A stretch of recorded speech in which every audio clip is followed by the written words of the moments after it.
dans cette vidéo, je vais essayer de vous apporter quelques éléments de réponse concernant le FM Regional Marketing de l'année dernière, c'est-à-dire de la session février 2020.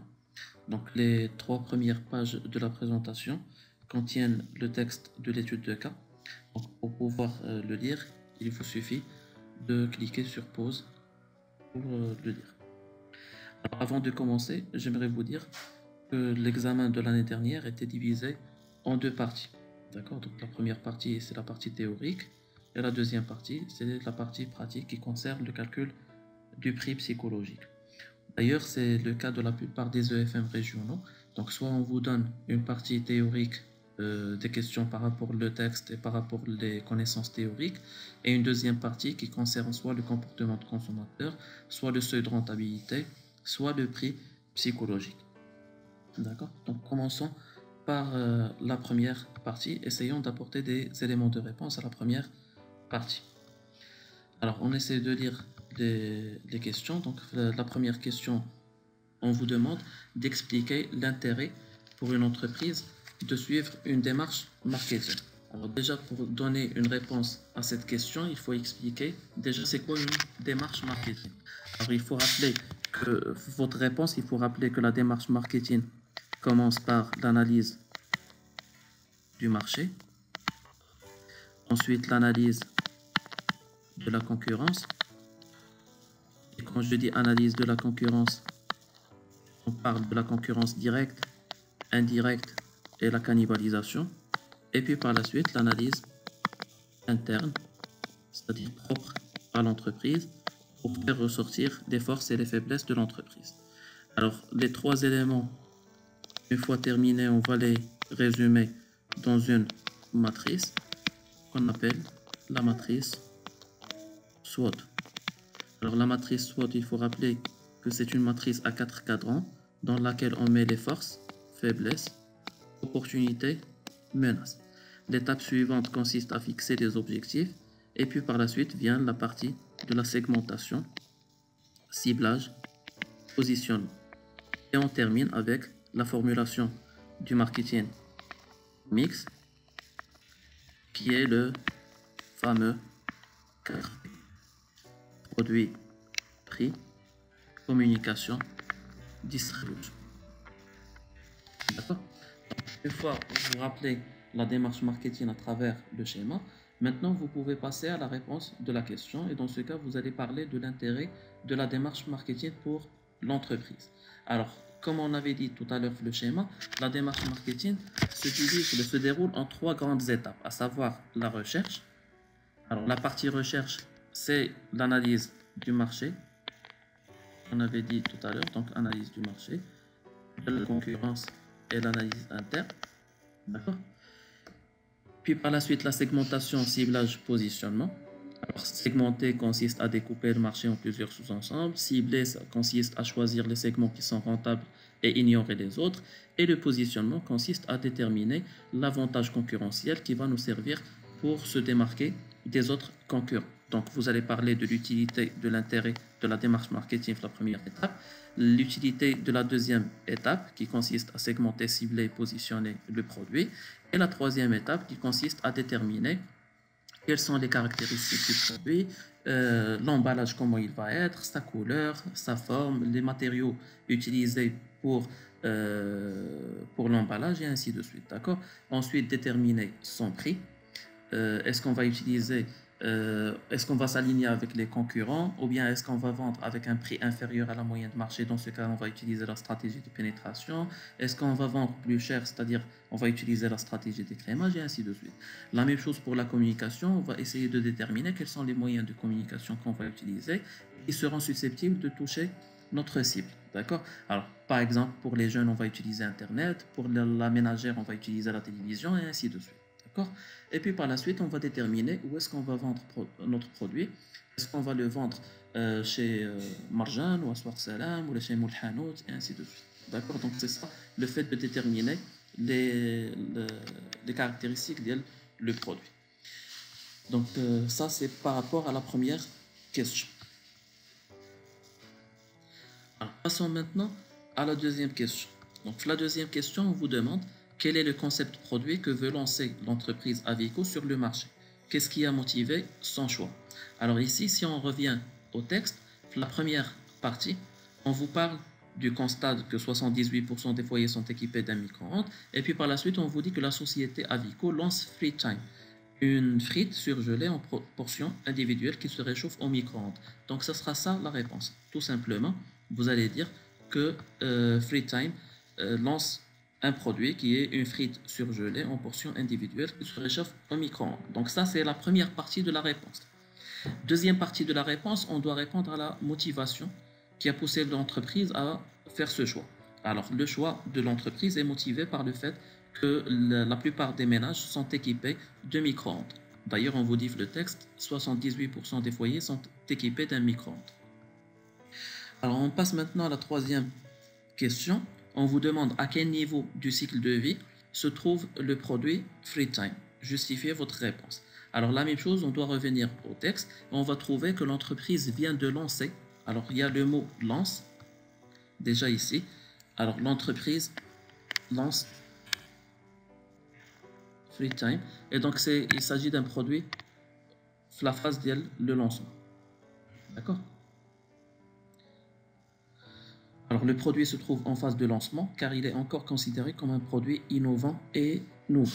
Deuxième des choses, on va essayer de rappeler les différentes étapes par lesquelles passe un produit.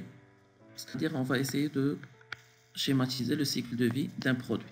Donc, il y a 4 phases normalement pour un cycle de vie, c'est-à-dire le lancement, la croissance, la maturité et le déclin. Alors, vous n'êtes pas obligé, bien sûr, de schématiser le cycle de vie, la réponse à cette question, mais c'est juste pour rappel. On va essayer de... C'est la raison pour laquelle je vous ai donné le schéma lié au cycle de vie. Alors maintenant, la quatrième question, on vous dit Avico a décidé de distribuer ses frites dans les grandes surfaces. Pourquoi? Ce choix répond à quelle stratégie de distribution? Rappelons qu'il y a 3 stratégies de distribution, donc stratégie intensive, stratégie sélective et stratégie exclusive. Stratégie intensive, c'est quand vous vendez votre produit partout. Stratégie sélective, c'est quand vous sélectionnez quelques points de vente dans lesquels vous vendez votre produit, comme le cas des médicaments qui ne sont vendus que dans les pharmacies, ou bien les produits tabac qui ne sont vendus que dans le bureau tabac. D'accord? Et puis par la suite, il y a la stratégie exclusive qui consiste à choisir 1 ou 2 points de vente dans tout le territoire national pour vendre le produit. Prenons par exemple les produits de luxe. Donc, ici, de l'exercice, on vous dit que l'entreprise souhaite vendre son produit dans les grandes surfaces, ou la commercialise déjà son produit dans les grandes surfaces. Dans ce cas, il s'agit d'une distribution intensive. Pourquoi? Parce que l'entreprise vend son produit partout. D'accord? Donc, la stratégie de distribution, elle est intensive. Ou le fait qu'il y ait la justification, parce que les frites sont considérés comme des produits de grande consommation, et donc ils doivent être disponibles sur le marché. Alors, il nous reste la 5e question. Alors, on vous dit que la marque a investi 1 million d'euros dans la communication. Quel moyen de communication vous semble adapté pour toucher la cible de l'entreprise? Alors, le produit, à qui il est destiné?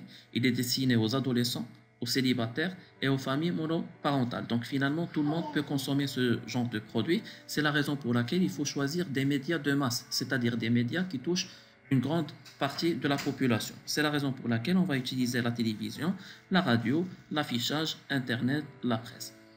Alors, juste pour rappel, pour ce genre de questions, normalement, le correcteur peut accepter toute réponse logique. D'accord? Donc, il y a plusieurs réponses à cette question et pas qu'une seule. Alors, deuxième partie de l'examen, il y a le prix psychologique. Alors, pour le prix psychologique, on va essayer de le faire sous forme d'un tableau Excel. Alors, on va prendre la feuille et on va la coller sur une page Excel. Alors, la première des choses, vous essayez de retranscrire les prix. D'accord? Donc, les prix que vous avez ici, 100, 125, 150, 175, 200, 225, 250, 275. Alors, par la suite, vous essayez de déterminer l'effectif de personnes qui ont trouvé que le prix est trop cher. Alors, combien de personnes ont trouvé que 100 dirhams c'est trop cher? Alors, c'est 0. 125, c'est 0. 150, c'est 200 personnes. 175, c'est 400 personnes. Ensuite, 400, 500, 300 et 200. D'accord? Et puis par la suite, il s'agit de calculer la somme des personnes qui ont répondu à la question. C'est 2000. D'accord? Alors maintenant, pour calculer la fréquence. Normalement, pour calculer la fréquence, vous devez... Alors, pour calculer la fréquence, normalement, vous devez utiliser la formule suivante. Donc, FI égale NI sur grand N fois 100. Et donc, je prends le premier effectif et je le divise par le total qui est égal à 2000. Grand N, c'est le total. Donc, ça, c'est grand N. Et donc, vous prenez le premier effectif, 0, vous divisez par 2000 et vous multipliez par 100. Ça fait 0. La même chose, la deuxième ligne. 200 sur 2000 fois 100, ça fait 10%. 400 sur 2000, ça fait 20%. 20, 25, 15, 10. Alors, le total, bien sûr, il doit être égal à 100. Si vous n'arrivez pas à avoir 100%, c'est qu'il y a une erreur quelque part. Alors là, j'ai trouvé 100, donc c'est bon. Alors, pour le FCC, c'est-à-dire la fréquence cumulée croissante, vous prenez toujours le premier chiffre qui est là et vous le mettez ici. Et puis, par la suite, vous mettez 0 plus 0, ça donne toujours 0.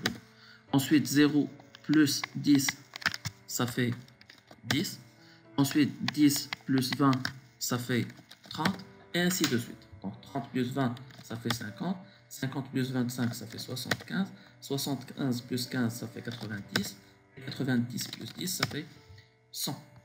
Alors ensuite, je refais la même chose, sauf que là, maintenant, c'est avec la mauvaise qualité. Alors, qualité insuffisante ici. Alors, combien de personnes ont trouvé qu'à 100 dirhams, le produit il est de mauvaise qualité? 600 personnes. Donc, je mets 600 ici. Ensuite, 400. 300, 300, 200, 100, 100 et 0. Et puis, je refais le même travail. C'est-à-dire que pour calculer la fréquence, je vais utiliser cette formule. FI égale NI sur 40 n fois 100. Alors, ça sera 30, 20, 15, 15, 10, 5 et 5. 0. Bien sûr, la somme doit être égale à 100. Effectivement, il est égal à 100. Alors, pour le FCD, pour la fréquence cumulée décroissante, vous commencez par le total de F, c'est-à-dire le total de fréquence. Donc, on commence ici par 100. Ensuite, je commence à faire de la soustraction. 100 moins 30, ça fait 70. 70 moins 20, ça fait 50. 50 moins 15, ça fait 35. Et on continue. 35 moins 15, ça fait 20. 20 moins 10, ça fait 10. 10 moins 5, ça fait 5. 5 moins 5, ça fait 0. D'accord? Alors maintenant, je n'aurai plus besoin de cette copie. Alors maintenant, pourcentage de non-acheteurs. Le pourcentage des personnes qui ne vont pas acheter le produit, c'est la somme de A plus B, c'est-à-dire la somme de FCC plus FCD. Alors pour ajouter FCC et FCD, on aura la somme de 100% la première ligne, 70% la deuxième, 60 la troisième, 65 la quatrième, 70, 85, 95 et 100. Alors maintenant, si je vous dis 80% ne vont pas acheter le produit, combien il y aura d'acheteurs? L'opération que vous allez faire, c'est 100 moins 80. Et donc, le pourcentage des acheteurs, c'est toujours 100 moins la colonne que vous avez ici, c'est-à-dire 100 moins C. Alors, 100 moins 100, ça fait 0. 100 moins 70, ça fait 30. 100 moins 60, ça fait 40. 100 moins 65, ça fait 35. Ensuite, 30, 15, 5 et 0. Alors maintenant, le prix psychologique, c'est quoi? Le prix psychologique, c'est le prix qui permet d'attirer le maximum d'acheteurs. Alors, vous essayez de comparer les chiffres que vous avez trouvés ici sur cette colonne et vous allez prendre le chiffre le plus important. Dans ce cas, le pourcentage le plus important, c'est 40%. Et vous allez directement au prix qui correspond à 40%. Vous allez trouver que c'est 150. Donc finalement, le prix psychologique égale à 150 dirhams. Donc je mettrai ici prix psychologique égale 150 yens. Pourquoi? Parce que c'est le prix qui permet d'attirer le maximum d'acheteurs. Et voilà, donc ça sera tout pour l'EFM régional.